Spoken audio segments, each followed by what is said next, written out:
ugu dambeyntii waxaa la soo gabagabeeyay oo la soo afjaray arintii la xiriirtay General Jimcaale Jaamac Takar iyo madaxweynaha dowlad goboleedka Puntland Saciid Cabdullaahi Dani siyaasiyiin ganacsato culimo aqoon-yahano iyo qeybaha kala duwan ee bulshada ayaa waxay u dhaqaaqeen sidii ay xal rasmi ah oo kama dambeys ay ugu gaari lahaayeen arinta Saciid Dani iyo General Jimcaale Jaamac Takar reer Puntland siyaasadoodu iyo sidoo kale awoodooda dowladnimo waxaa gacanta ku hayo ismada dhaqanka iyo culimada deegaanadaasi waxaynu dal wadaagi doonaa waxyaabaha sida gaarka loogu heshiiyay sababta soo dedejisay in ay heshiiyaan General Jimcaale Jaamac Takar iyo madaxweynaha dowlad goboleedka Puntland Saciid Cabdullaahi Dani maxaa ka jira in la qarameynayo ciidamada ku sugnaa xerada lagu magacaabo Ligle oo ku taalo duleedka magaalada Garowe ee gobolka Nugaal macluumaadkaasi iyo wararkaasi oo arintaasi la xiriirayaan muuqaalkan idinku soo gudbin doonaa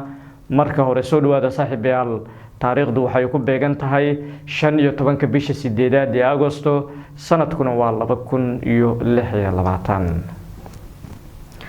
haddii aynu ku bilowno heshiiska madambeesa ayaa waxaa laga gaaray colaadii in muddo jirtay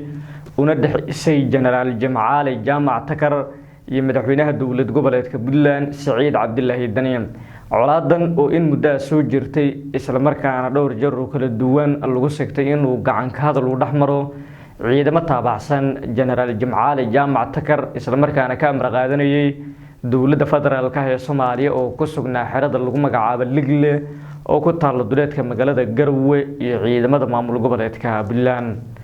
dadaalo kala duwan oo jilbaha loo aastay isla markaana labadii toddobaad ugu dambeeyay ka soconaysa magaalada Garowe ee gobolka Nugaal isla markaana ay garwadeen ay ka ahaayeen siyaasiyiin culimadiin iyo ismada dhaqanka ayaa ugu dambeyntii waxay u muuqataa in lagu guuleystay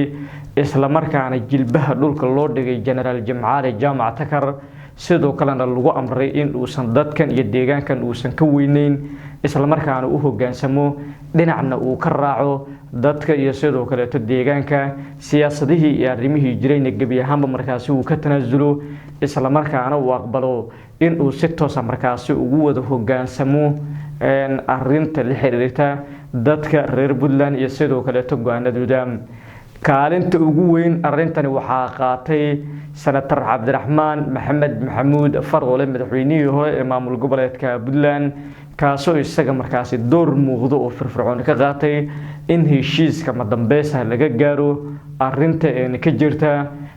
deegaanada maamul goboleedka Puntland iyo sidoo kale khilaafaadkii in muddo soo jiitamayay oo u dhaxeeyay General Jimcaale Jaamac Takar haddaba maxay tahay qodobada lagu heshiiyay muxuu aqbalay General Jimcaale Jaamac Takar maxaa soo dedejiyay in si degdeg ah markaasi heshiis rasmi ah looga gaaro arrimaha jira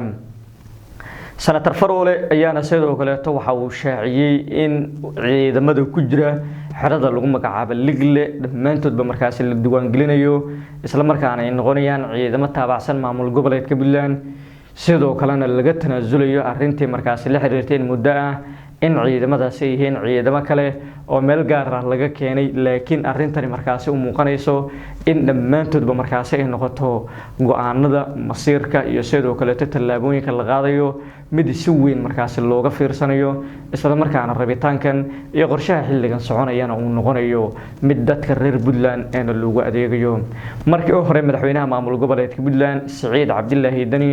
waxa uu dalbaday in ciidamada maamulka Puntland lagu soo daro 450 askari oo ku jira xerada Ligle laakiin arintaasi waa laga diiday waxaana sidoo kale si toos ah loogu sheegay madaxweyne Saciid Cabdullaahi Dani in arintaasi aysan marnaba suuragal iyo sidoo kale macquul aysan ahayn ayna muhiim ay tahay in dhammaan markaasi loo hoggaansamo go'aanada qaarkood iyo sidoo kale tallaabada la qaadayo inay noqdaan kuwa markaasi siman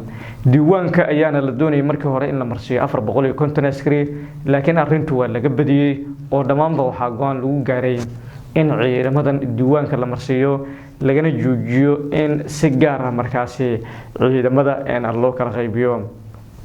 heshiiskan waxa uu ka dhacay hoyga markaasi oo magaalada Garowe uu ka degan yahay Senator Cabdiraxmaan Maxamed Maxamuud Faroole madaxweynihii hore ee maamul goboleedka Puntland isla markaana waayadii ugu dambeeyay ka shaqeynayay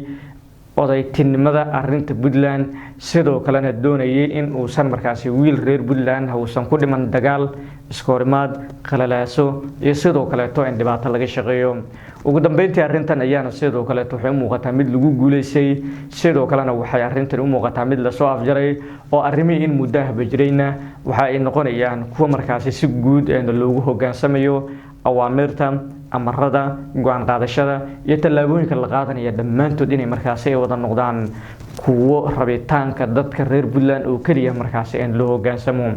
haddaba maadaama heshiis rasmi ah oo kama dambaysa ay gaareen General Jimcaale Jaamac Takar iyo madaxweynaha maamul goboleedka Puntland Siciid Cabdullaahi Dani dhinaca kale halkee ayuu ku dambeeyay heshiiskii hore markaasi ay u wada gaareen General Jimcaale Jaamac Takar iyo madaxweynaha jamhuuriyadda federaalka ee Soomaaliya Xasan Sheekh Maxamuud madaxweyne Xasan Sheekh Maxamuud ayaana taliyaha qaybta Afrika-koonfurta ee ciidanka xoogga dalka Soomaaliyeed hore ugu magacaabay General Jimcaale Jaamac Takar waxaana sidoo kale magacaabistiisa si weyn dadka qaarkood u hadalhayeen bilooyinkii ugu dambeeyay Takar markii hore uma aysan suurtagelin safarkii uu kaga baxay magaalada Muqdisho ee caasimadda dalka inuu si toos ah ugu dego magaalada Garowe ee gobolka Nugaal arintaas waa lagu hor istaagay oo safarkiisu waxa uu ku gaaray magaalada Laascaanood ee gobolka Sool dhinaca dhulka ayuuna sidoo kale safar waxa uu ka galay magaalada Garowe ee gobolka Nugaal arintaasi ayaana sidoo kale markii uu saldhig u tagay dhowr jeer oo kala duwan ayaana waxa la tilmaamay in uu madaxweyne Siciid Cabdullaahi Dani uu doonayay inuu si awood ah markaas uu ku muquuniyo isla markaana uu la dagaalamo laakiin taasi ma aynan dhicin oo gami ahaan waxay sidoo kale tayahayd arintu mid kaliya oo markaas muujinaysay in wada hadal lagu soo dabaalo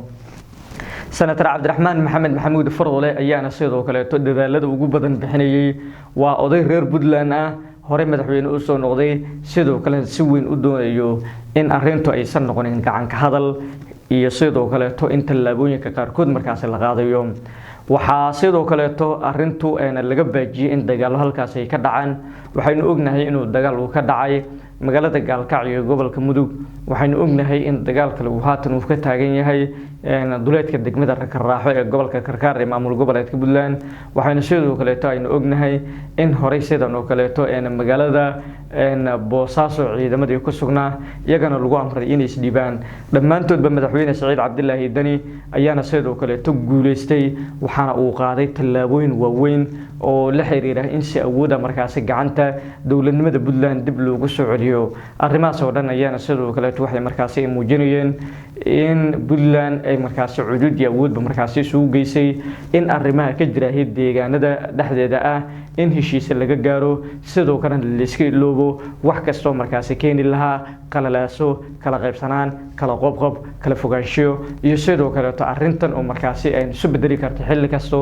dagaal laakiin midnimo ayaana sidoo kale la doorbiday odayaasha dhaqanka iyo sidoo kale siyaasiyiinta ayaana intooda ugu badan waxay markaas u kaceen arintu inay markaas ay noqoto wada hadal iyo sidoo kale jaangoyn mid kamid ah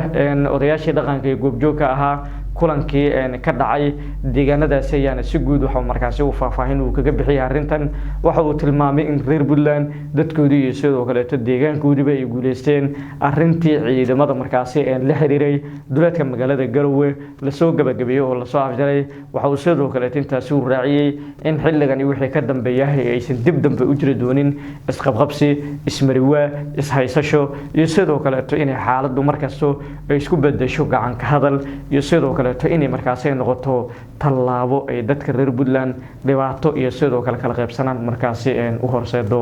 haddaba sideed u aragtaan in General Jimcaale Jaamac Takar heshiis rasmi ah la gaaro muxuu yahay go'aanka kama dambaysta oo dhinaca kale dawladda federaalka Soomaaliya ay qaadan doonto aragtidaada nala wadaag